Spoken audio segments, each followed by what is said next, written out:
Kasich.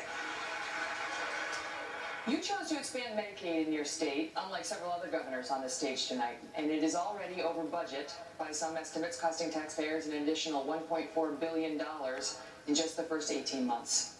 You've defended your Medicaid expansion by invoking God, saying to skeptics that when they arrive in heaven, St. Peter isn't going to ask them how small they've kept government, but what they have done for the poor.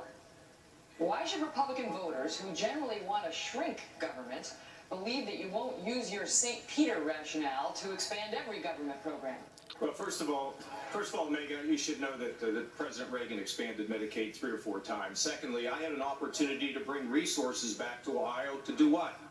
To treat the mentally ill. 10,000 of them sit in our prisons. It costs $22,500 a year to keep them in prison. I'd rather get them their medication so they could lead a decent life. Secondly, we are rehabbing the drug addicted. 80% of the people in our prisons have addiction problems. We now treat them in the prisons, release them in the community, and the recidivism rate is 10%, and everybody across this country knows that the tsunami of drugs is threatening their very families. So we're treating them and getting them on their feet. And finally, the working poor, instead of them having come into the emergency rooms where it costs more, where they're sicker, and we end up paying, we brought a program in here to make sure that people could get on their feet.